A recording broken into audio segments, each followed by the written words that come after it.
What's up, guys? It's your boy, Barca Boy 103. Today we're going to be reacting to the Barcelona news over the past 24 hours. We're going to talk about Miralem Pjanic going on loan to Besiktas and how he took a 60% wage reduction in order to do so. If you get some more details about Antoine Griezmann going to Atletico Madrid and Luuk de Jong coming to Barcelona, and Emerson Royale has done an interview with Marca giving the perspective about him leaving Barcelona and going to Tottenham from his point of view. And lastly, talk about Collado, how he can't play for Barcelona anymore and how Barcelona want to bring in Dani Olmo to replace him. But before we get into it, make sure you guys smash that like button down below. Let's try to get to 200 likes in this video. It'd be very much appreciated. Also, make sure you hit the subscribe button down below if you haven't already, and let's get into it. Before we get into this video is sponsored by the OneFootball app. It's an absolutely brilliant football app that I've been using now for the past few years. It's the best in my opinion. It has everything you need. Breaking news, transfer news, videos. You have all the matches in the top 5 leagues in one spot, or you can even add more leagues. I believe it has 160 different leagues. And also you can follow your favorite football team. Of course, for me, it's going to be Barcelona. You can have,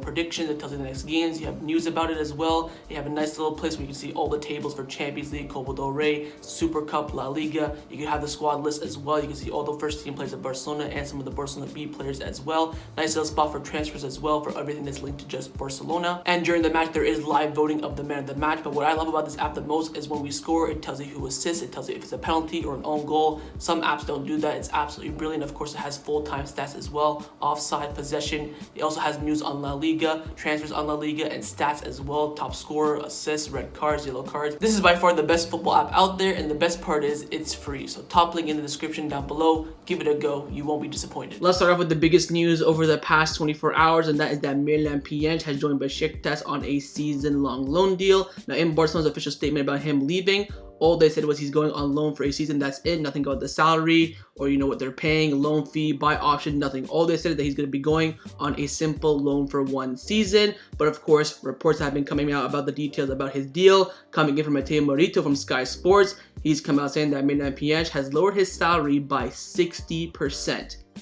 You heard me right, 60%. So right now he earns 3.2 million per season net, and during the season Besiktas will pay 2.75 million. If he returns to Barcelona, he will also continue earning 3.2 million per season. So Miralem Pjanic has reduced his wages and his salary by 60%. You know what?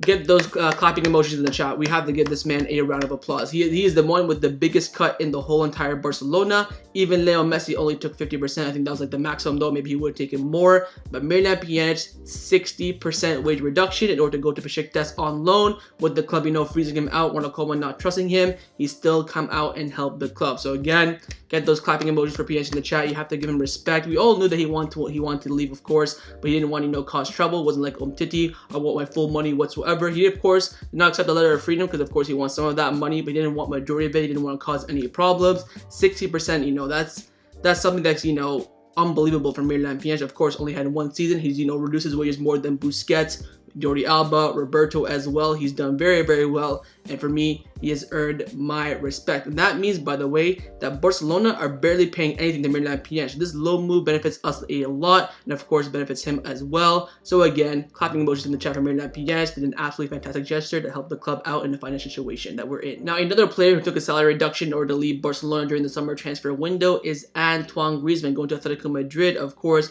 with his wages being around 800k a week, we all know that Atletico could not afford that, and he indeed reduced his wages, and the details have been coming out. Firstly, from Xavi Campos, saying that Barcelona will neither pay any part of Antoine Griezmann's wages nor the absorption fee that are left. Example, bonuses, variables, all that sort of stuff. Atletico will pay 10 million for the loan right now and 40 million more during the 2022-2023 season. Barcelona are very happy with the operation at a financial level. And Fernando Polo from Mundo Deportivo came out back in that statement from Xavi Campos and also said that Atletico Madrid will pay 40 million euros for Antoine Griezmann in the second year of his loan if he plays 50% of the matches with the club, which we all know will be very, very easy to obtain because of course for 2 reasons. Firstly, he's a world-class player. He's absolutely unbelievable. For them, of course, for us, it's a difference of opinion. Secondly, his injury and fitness. He's only been injured once for Barcelona, and he's only injured for like a week at Atletico Madrid. He never got injured, and of course his fitness is absolutely unbelievable. And Barcelona estimate that the total saving due to his departure is around 130 million euros. So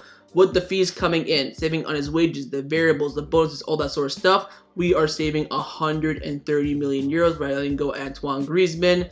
can you blame the board for doing this? You can understand why they celebrated. They got the pizza during deadline day. You can understand why what we're doing, getting rid of Antoine Griezmann, is helping the club a lot. Of course, like we said in yesterday's video, by 2023 in the summer, the club will be 100% financially healthy, financially stable, and this will play a big part, of course.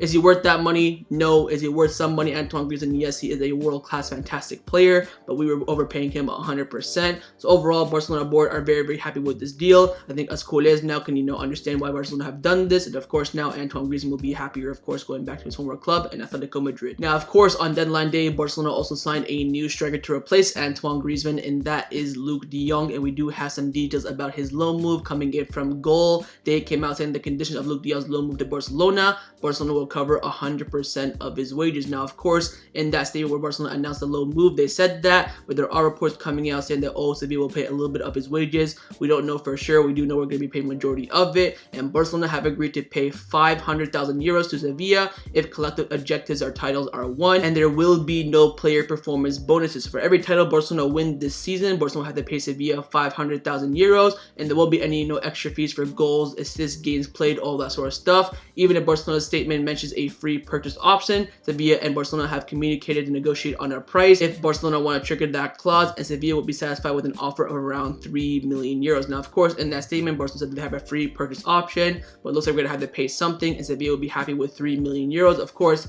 if he flops, they'll let him go for free. If he does well, they're going to ask for some money, of course. But again, simple loan deal for Barcelona. We're going to cover his wages. He doesn't really earn that much, around 80 to 90k a week, which is, compared to Antoine Griezmann, is not that bad whatsoever. And also, we all know 100% we're not going to buy him unless he turns into, Zlatan Ibrahimovic during this, loan move. But we'll wait and see. Wish him all the best. Hope he can help the team out, and he will be joining Barcelona on a season-long loan deal. Now, a player that Barcelona officially sold on deadline day was Emerson Royale to Tottenham Hotspur. Now, we all know Emerson's dream was to stay at Barcelona and play, and he had done an interview with Marca stating everything from his perspective of the whole entire, saga. So I want to go through it to give you guys, Emerson's opinion on the whole entire situation.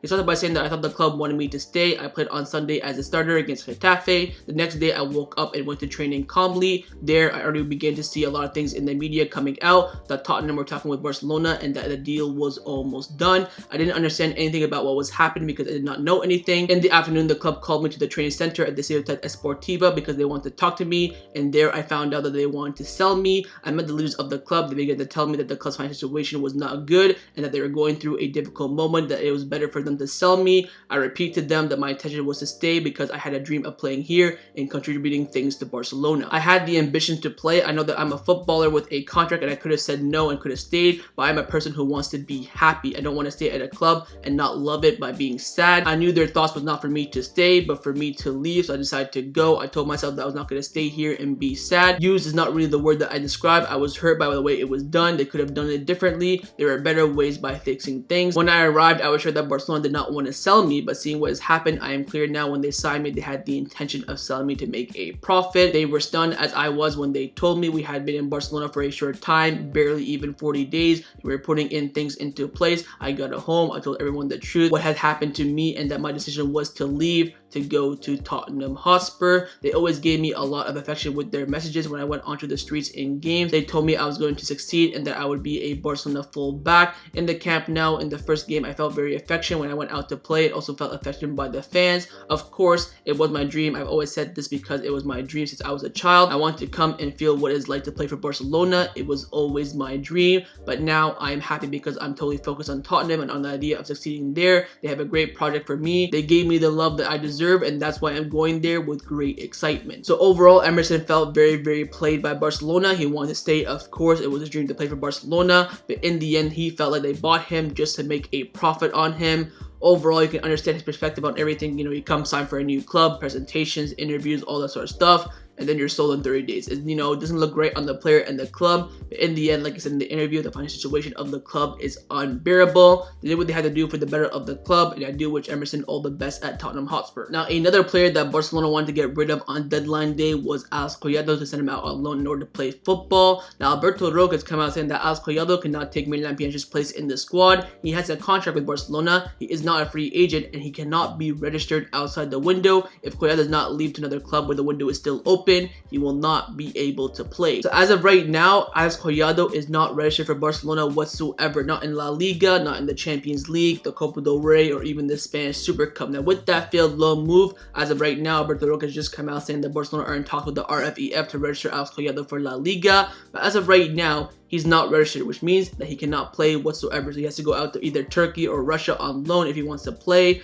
Otherwise, he'll have to sit on the bench for the entire season, or at least until January, of course, when you can register players again. So at the moment, it's not looking too good for Collado. Let's hope for the best right now. Barcelona right now are in talks with the RFEF to, allow Collado to come, be registered for Barcelona. But if they say no, he won't be able to play. We'll wait and see what happens over the next 24 hours. Now, the player that Barcelona are looking to bring in order to replace Alex Collado is, of course, Dani Olmo. We do have some more updates about his return to Barcelona coming in from Mundo Deportivo, and they've come out saying that Dani Olmo has accepted Barcelona's 5-year contract without even looking at the condition. He wants to return to Barcelona. Now RB Leipzig and Barcelona and Dani Olmo will have more time to analyze the conditions for a future transfer. So according to Mundo Deportivo, on deadline day when Barcelona made that bid for Dani Olmo, he accepted it straight away, not even looking at his wages or the conditions or anything like that, which shows his ambition and his strong move to return to Barcelona. I think this deal will happen either in January or in the summer, but let's hope we don't overpay for him. I think 75 million euros is way too much for him. I think 30 million, 35 are in that region. It would be a great price for him.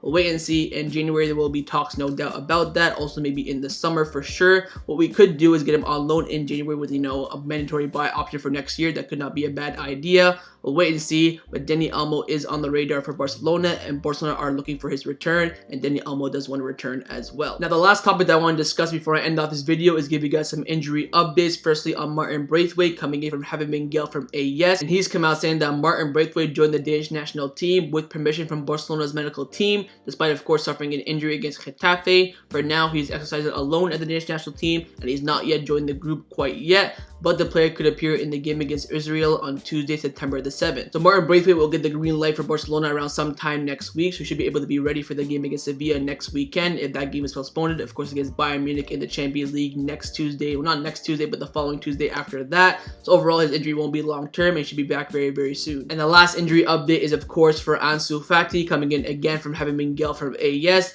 and he's come out saying that Ansu Fati will not play against Sevilla or even against Bayern Munich. The player could return the following game against Granada on September the 19th, debuting the number 10 shirt on his back after Leo Messi. So it looks like Ansu Fati will not play against Bayern Munich or even against Sevilla if that game is not postponed. You know what? That's not a problem for me. We need Ansu Fati to come back 120% fit and ready to go. No risk. We have to be 100% careful with him because we cannot suffer another long-term injury with him. But the most important thing to take from this is that his return to the football pitch is very, very near. So that was my reaction to the Barcelona news over the past 24 hours. Hopefully you guys enjoyed this video. If you did, make sure to leave a like, and of course leave your thoughts down below in the comments on everything we discussed. But the main thing I want to know firstly about Emerson's interview, what do you think about that? And secondly, for the Antoine Griezmann deal, do you think Barcelona did well getting all that money? And of course, make sure you guys subscribe down below if you haven't already. And I'll see you guys next time on the channel. Take care and Forza Barca.